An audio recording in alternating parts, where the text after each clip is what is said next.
Hello everyone, I'm Jay. I'm Val, and this is the Horror Movie Challenge. The night's young, it has just begun, as she puts her hand in mine. We wanna chase the night, wanna dance to the light, pull stars from the sky, just two hearts running wild. Never sleep, never stop, as we shout from the top. We're gonna be two hearts running wild. So we want to start off with thanking Adam Bryant for creating the Horror Movie Challenge. And we also want to thank Hallomaniacs for tagging us and allowing us to be a part of this fun challenge. So for us, this challenge is going to be interesting because I am not a horror movie watcher. So I really had to think about some of the horror movies we watched for this.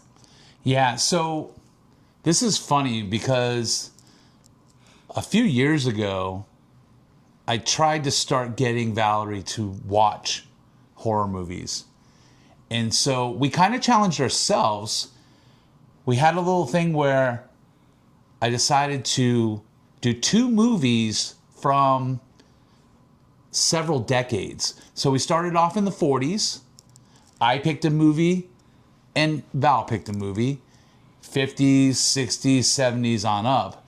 And you would be surprised on how odd the movies were that Val picked to get around some of her issues.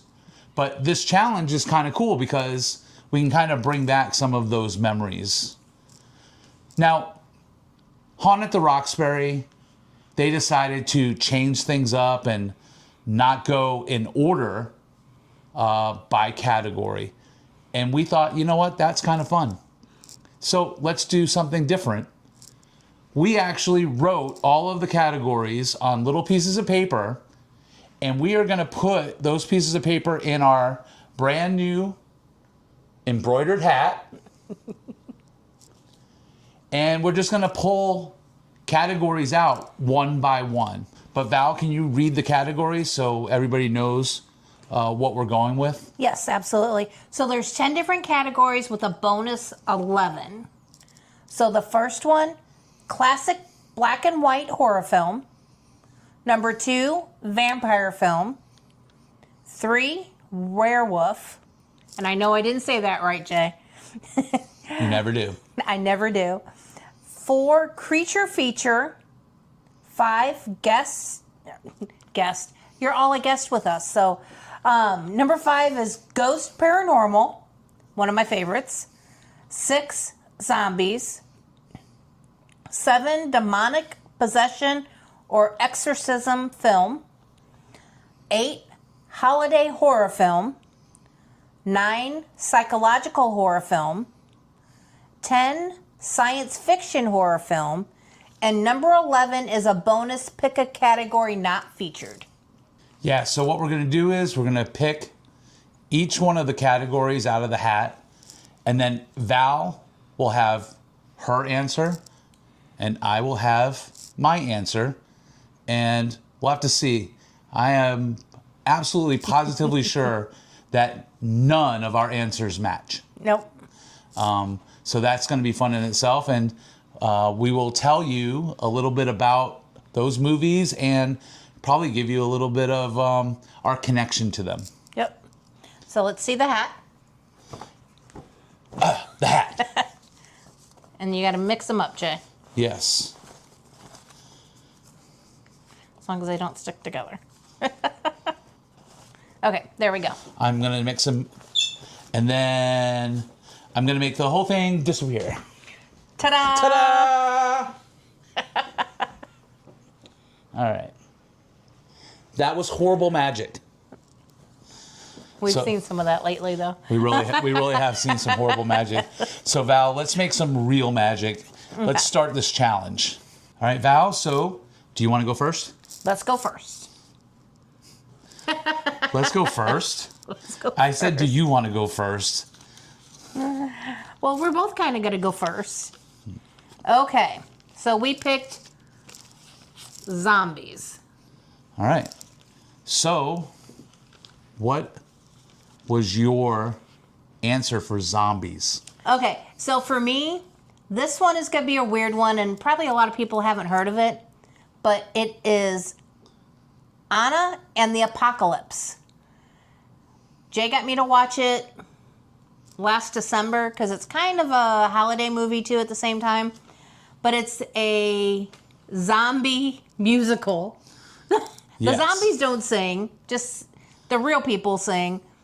But I actually made it through. There was a few parts for me, but I made it all the way through. I don't know about Jay. No, actually, I think I watched it in parts. I think I watched it the beginning part, and then I watched The end part. The end part. But somewhere in the middle part, I think I got up and got something to eat, and then I watched the end part. It wasn't something that I could go and make it through, but you made it through the whole thing. I made it through the whole thing, no problems. Of course, it was a musical. So, okay, so we have a cheat sheet here, so I'm going to go off of that. And for me, my zombie film could be several different categories here, but I'm going with Night of the Living Dead. And the reason why I'm going with that film is when I was like 8 years old or 9 years old, my mom sent me to an overnight Halloween camp. It was at our YMCA. And so throughout the night, we swam and we played games and we did all kinds of activities. And then it was time to settle down. And so the counselors, we all got our sleeping bags, and the counselors rounded us all up, and we went into this big gym.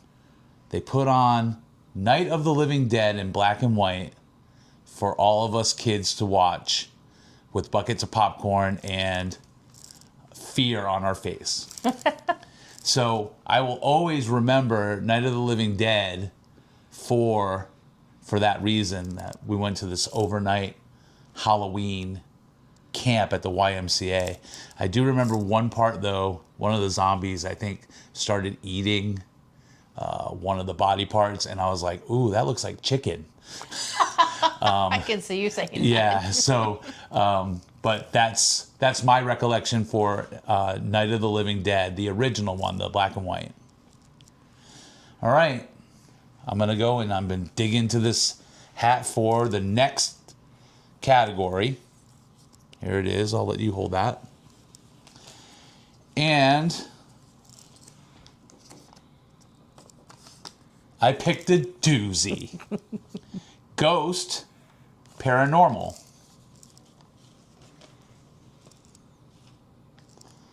All right.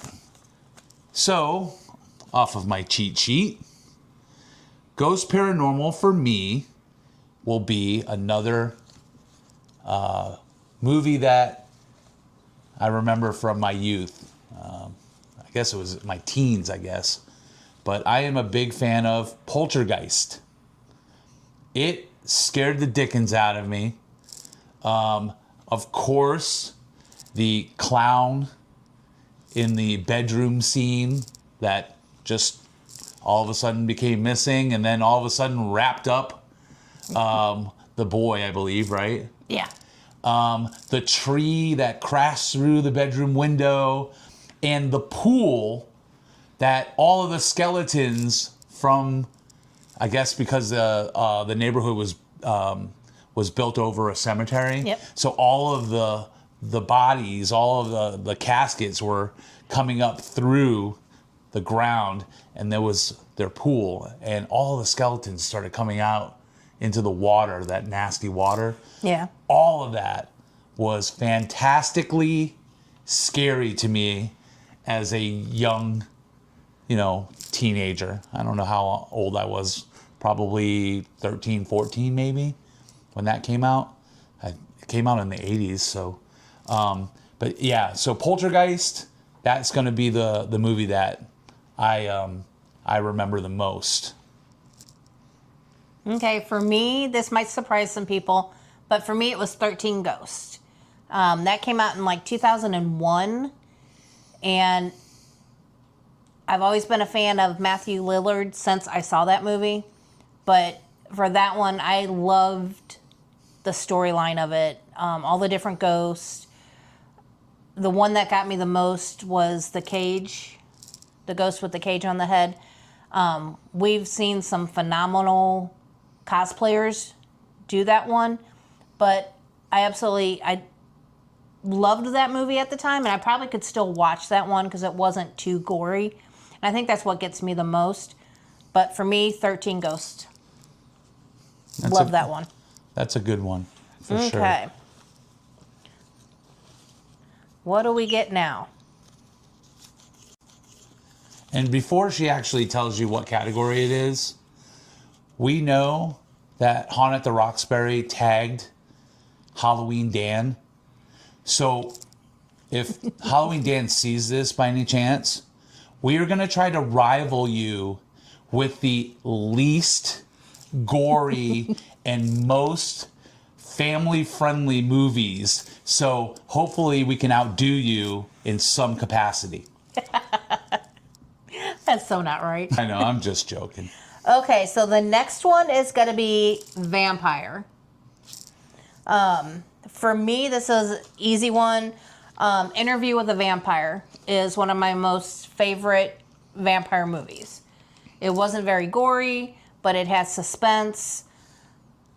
That's my pick. Nice and simple. I loved, Brad and all that in that. My favorite movie. Cool. Nice and easy. Yeah, right? So for me, it's Bram Stoker's Dracula. It's hard for me to say for whatever reason. And not only is it a great vampire movie with star-studded cast, Keanu Reeves, Winona Ryder, Gary Oldman, Anthony Hopkins, amazing cast. It was such a great movie.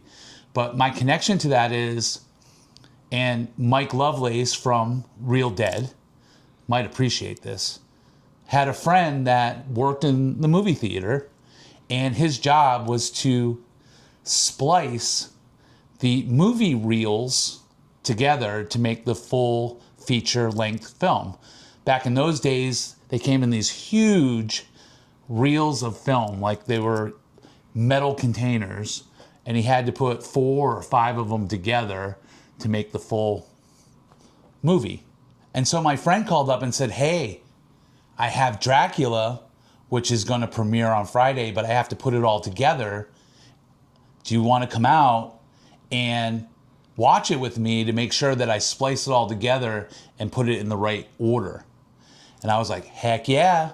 So at like 1 a.m, when everybody was gone, there was nobody in the movie theater, I got a private screening of Bram Stoker's Dracula. And that's my answer. That's a good pick. That is a good pick. Okay, you ready? Oh, is it my turn to pick? It's your turn to pick. Goodness gracious. All right. Make sure that's 1. I think it's 1. Here, thank you.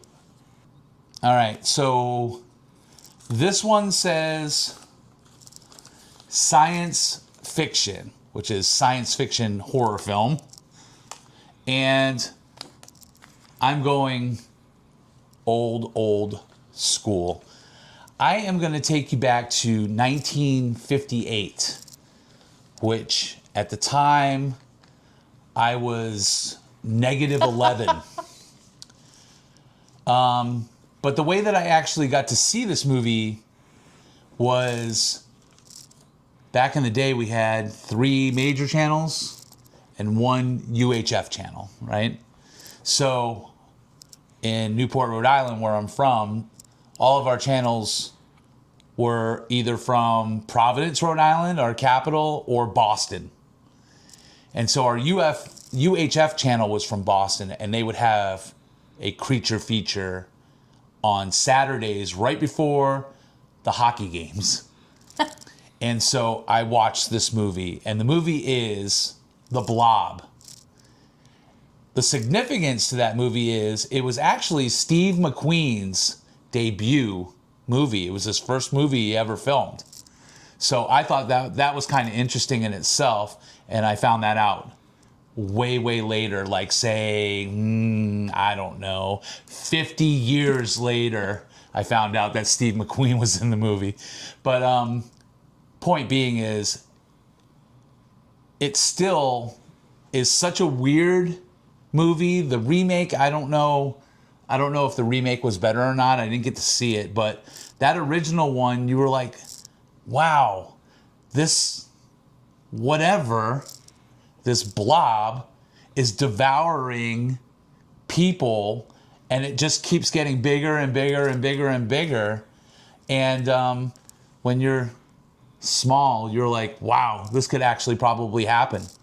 I probably had a War of the Worlds kind of moment back then. Wouldn't doubt it.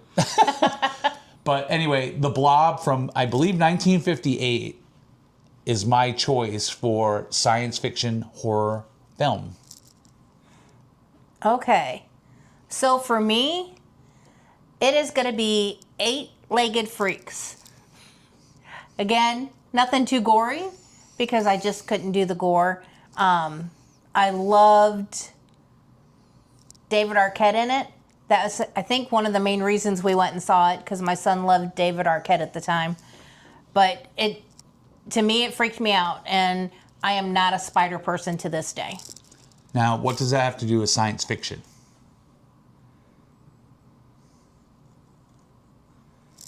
Well, because they're animals, and because of science, they grew them to be huge. Okay. All right. No, I'm actually trying to understand that because so it was a science experiment Gone wrong, and then it made these giant eight-legged freaks. Gotcha.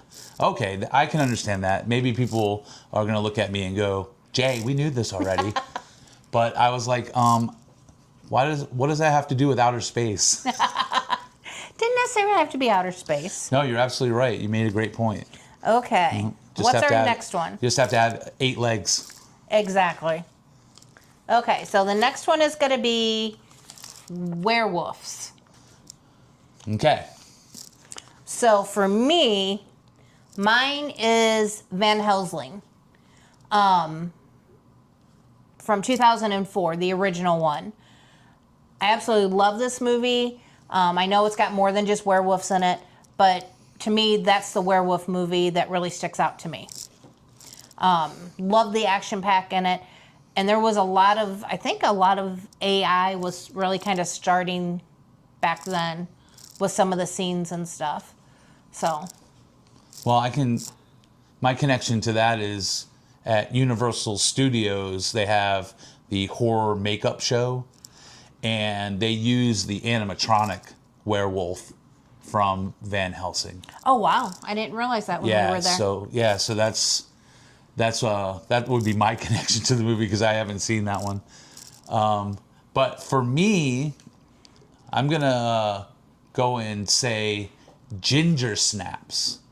This is a movie that, as I was trying to get Val to watch different types of movies, when I read the description of the movie, I was like, oh, okay, cool.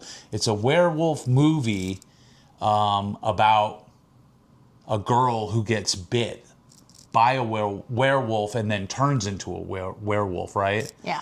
And so I thought this would be a good one for Val. It won't be too bad. And I actually ended up enjoying it. So I actually watched it. It wasn't bad. So Ginger Snaps is what it's called, right? Yep. Okay, you ready for the next one? No, not really, but I'll do it anyway. Okay. Your pick.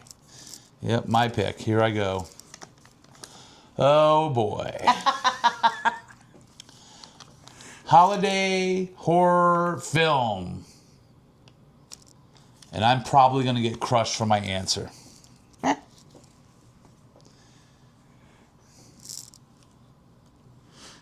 Here's to you, Halloween Dan. Please be on my side. So for me, I'm going with Gremlins. Gremlins was set for Christmas time. Gizmo was a Christmas present. It is considered horror. Unbelievably, yes. I mean, just get Gizmo wet and then see all the horror that comes out of that guy's back. And of course, another one of the movies that I got to see at the movie theater, and again, I'm playing the youth card, right?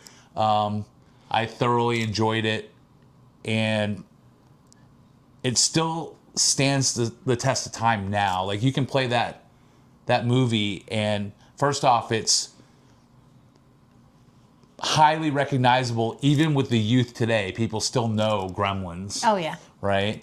And so I love that movie, and hopefully I don't get crushed too much. If you have some sort of a debate on Gremlins, leave a comment down in the comment section. I will take on all comers, and I will try to defend my stance. So bring it on. Okay, so for me, this was a tough one. So there's one movie I really need to watch that I haven't watched yet, but Jay did get me to watch Krampus. It was a British version of it, and I can't find it now. It was on Netflix when we watched it. And this was set in England. And it had some pretty traumatic scenes for me, but I got through it just because it's Krampus, and I love my Krampuses. So it turned out to be a pretty good movie, and I made it through. It was a little bit older. I think 2015-ish is when it was from. I'm not sure. Actually, I was trying to find the 2015 American version of Krampus, and none of the streaming services had it. Yeah. So this was like the alternative, which it was okay. It was a pretty good movie. A little bit different than what we were expecting, but yeah.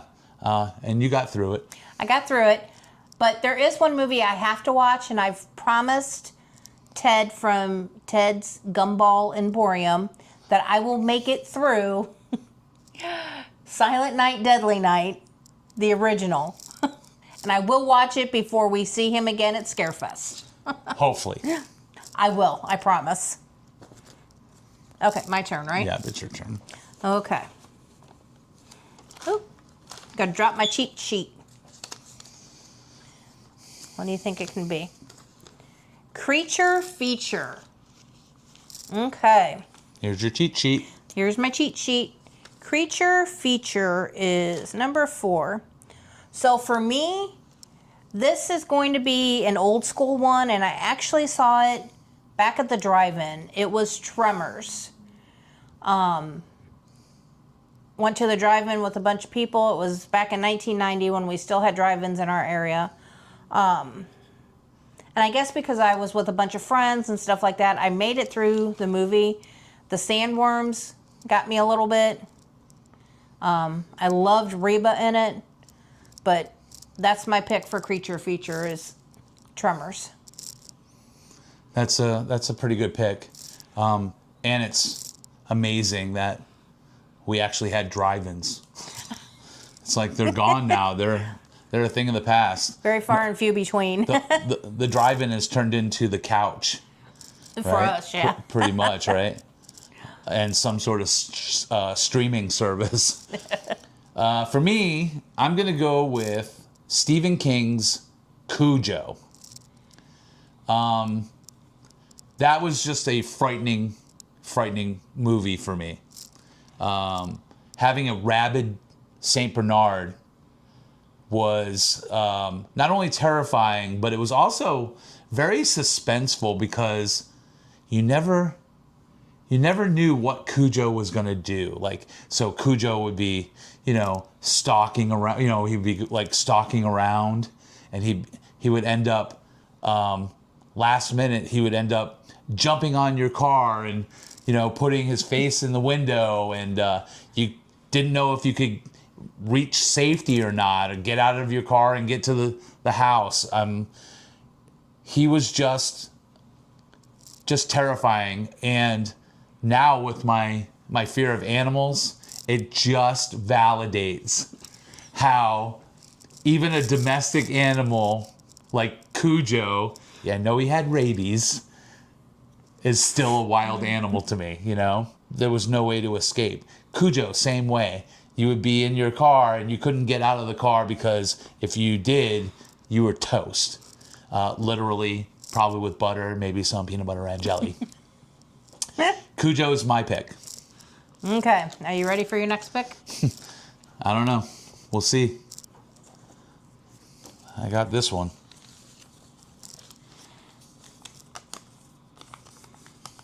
I'm glad you got that one. Yeah. So I got psychological horror right there.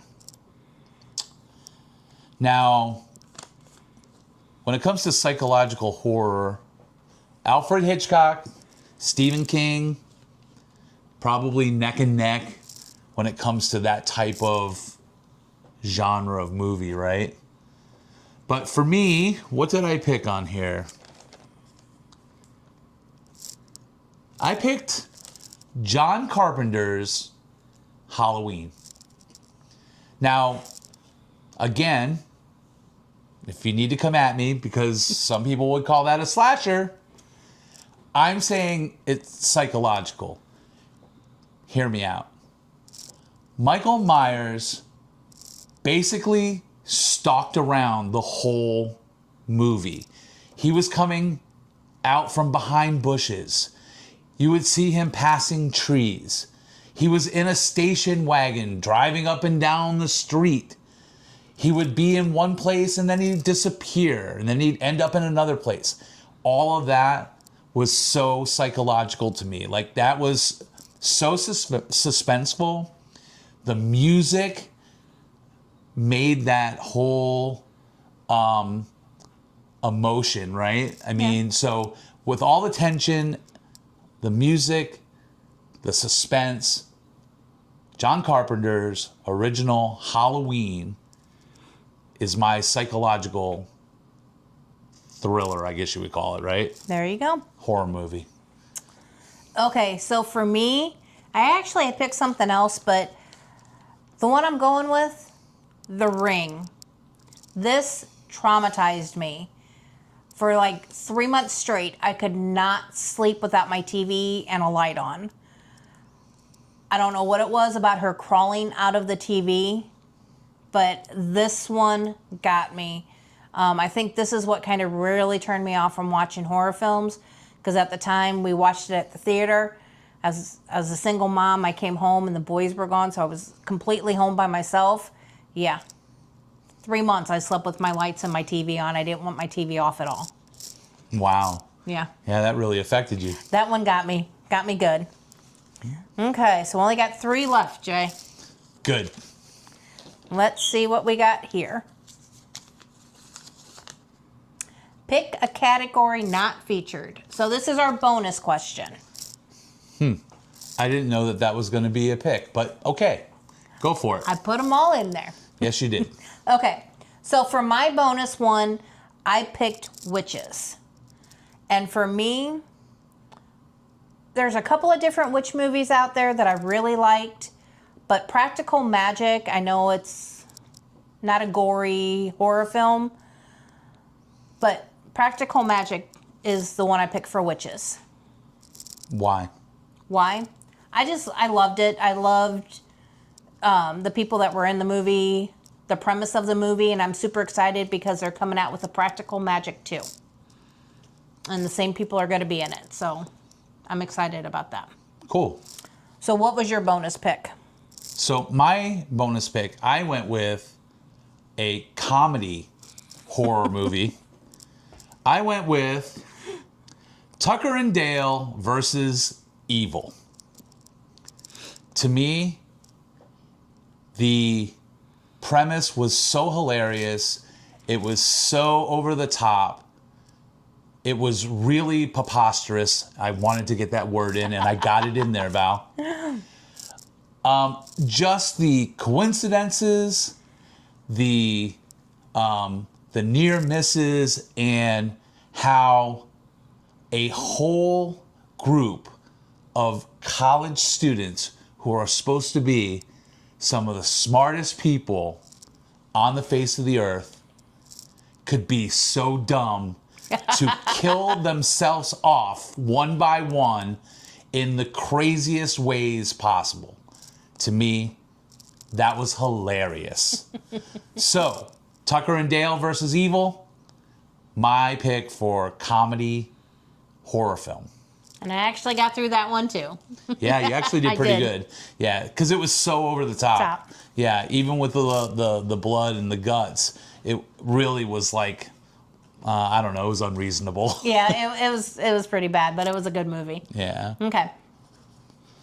All right, we're getting down to the nitty gritty here. All right. I picked classic black and white horror film. So for me, my pick for black and white classic horror film is Todd Browning's Freaks. And I didn't even know about this movie until I was watching somebody do a story on one of the actual actors in Freaks. I believe it was the actor that had no legs. It was just a torso. And he was in the movie, right? And so that's when I got an interest, and I decided, you know what? This might be one for Val as well. So we're going to put it on and watch it. I think the premise is that the owner of the circus, his wife, is cheating on him, and all of the sideshow acts decide to take revenge on the wife, and they try to kill her throughout the whole movie. Yeah. And they are freaks. They are definitely deformed, and they are real oddity type sideshow acts. So it was very interesting. It was very different. And I want to say that movie came out in the 30s. I think that or the early 40s. I can't remember. Yeah, I'm not sure exactly. As you can tell, we didn't do a ton of research on this. We're kind of going from memory. So, but yeah, so Todd Browning's Freaks. That would be my answer to classic black and white horror film. Okay, so for me, it is House on Haunted Hill from 1959, Vincent Price. All right, time out for a second. How do you know the dang friggin' year, and I'm kind of guessing on my film? Because I looked it up. Because there's another movie called House on Haunted Hill, and I wanted to make sure I had the date so people wouldn't get it confused. You just made me look bad. I didn't. Go ahead. So for me, it has a hometown boy in it for me. Vincent Price is from St. Louis. And for me, the black and white movies, I think, are sometimes scarier than the slasher or gore movies because of the suspense in them. And this one kind of really got me because I had more jump scares in it than some of the other movies that we watched. So for me, House on Haunted Hill with Vincent Price. Well, there you go. Okay. We are to our last category, number 11. It's actually not number 11. It is going to be demonic possessions. And it's our 11th category, Val. It is. It's our 11th question, yes. So for me, this is nice and easy because it's got a hometown thing for us. It happened, the real story happened here in St. Louis. For me, it's The Exorcist. This is one of the very first horror movies I ever watched. I literally watched it at my sister's house, And like an hour later, I made my parents come pick me up and bring me home. The Exorcist, watching it then, watched it again as I was older, and we actually saw the uncut version. My boys watched it.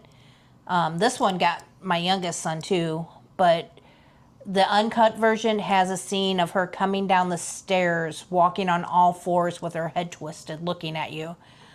That scene lasted in me for a while.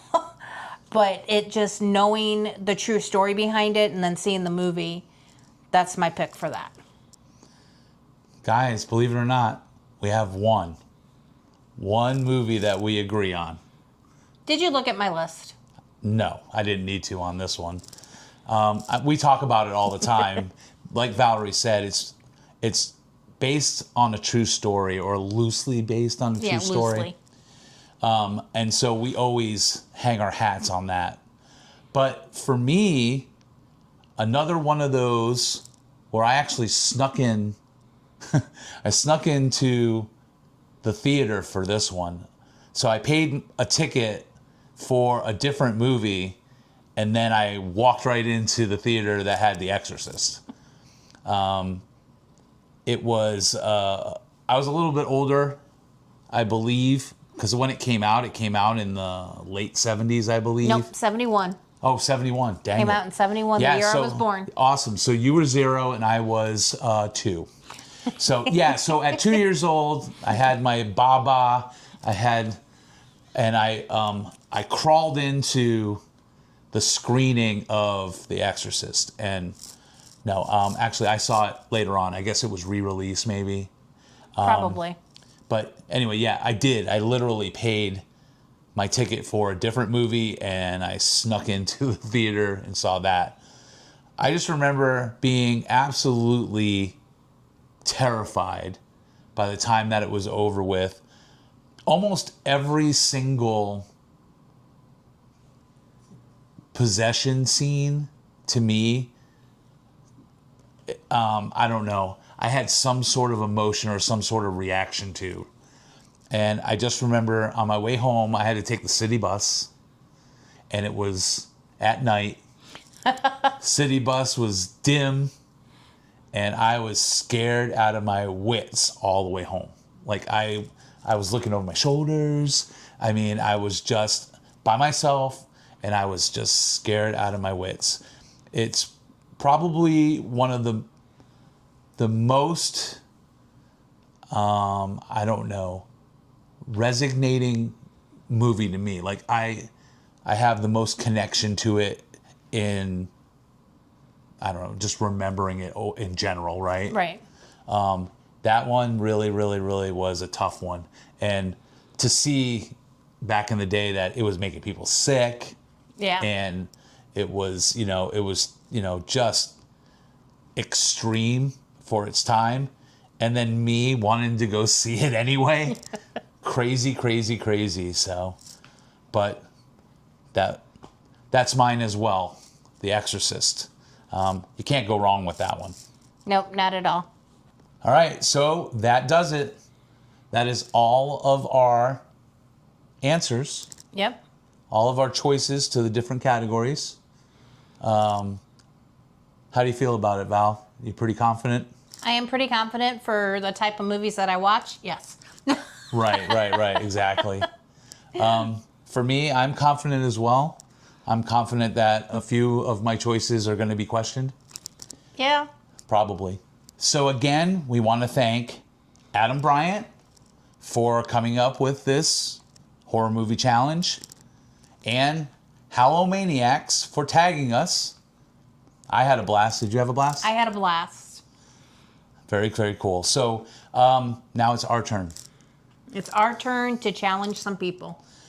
So the first one right out of the gate, we're going to go with Real Dead. Mike Lovelace, and then his partner is Josh. They are perfect for this because that's what they do. They are a horror movie channel. So it's Real Dead, and Josh and Mike. Mike is in North Carolina. Josh is in Michigan, and they They combine their horror movie skills and talents and loves and enthusiasts. They love to get they go to celebrities and they get their autographs and all kinds. They do the conventions. It's a really, really, really cool channel. Yeah. They also will do reviews and all kinds of things. So Real Dead, Mike and Josh, we're tagging you. You have been horror movie challenged.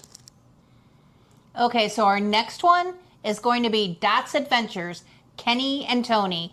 These are amazing people. You've got to check out their channel. They love their horror movies. Yeah, Kenny is a cosplayer, loves to dress up in costume, and all of his costumes are horror movie related. Yep. Ghostface, Art the Clown. Even Uncle Sam, which I did not realize was a horror movie for him. It's from The Purge. Yes. Yes. And then also, too, he has Jeepers Creepers and so on and so on. So they love their horror movies, and so they will be perfect for this challenge. So, Kenny, Tony, Dot's Adventures. You're challenged. So the next one that we're going to tag, we are going to tag Mike Pruitt, and he does movie and book reviews. And he's perfect for this. He does all kinds of reviews on all kinds of different horror movies, actually different genre of movies, but he is really, really, really into extreme horror, like novels and books. So horror books, horror movies, horror challenge. So Mike, you have been horror movie challenged. And last but not least, this challenge is going out to Slash and Scratch Media, Jeremy and Renee. And they are huge horror enthusiasts. You have to check out their channel. They do all kinds of interviews. He does movie reviews on movies, and he loves his horror movies. Yeah, he said that he started watching horror movies when he was like 3 years old. Ugh. They do all kinds of conventions. They get celebrity autographs, and they have a really, really, really cool channel, so you got to check them out. In the description below, I will have a link to all of our YouTube channel friends. So make sure that you check out all of the different links. And so we also will have a link for Haunt at the Roxbury. Yep. Who took a couple of our people. A couple of our people. Haunt at the Roxbury took all of our people, Val. Everybody that we tagged in the Halfway to Halloween challenge, off the board, David, Jamie took every single one. We had to go in a different direction. So we're bringing in some new blood, and hopefully that will be exciting and fun for them and for us too. So we just want to thank everybody for coming along with us and enjoying this challenge, right? Yes. And if you like this video, give us a thumbs up, comment down below, give it to me. I know you want to. Also, if you're new to the channel, please subscribe, because we have so many different things coming up.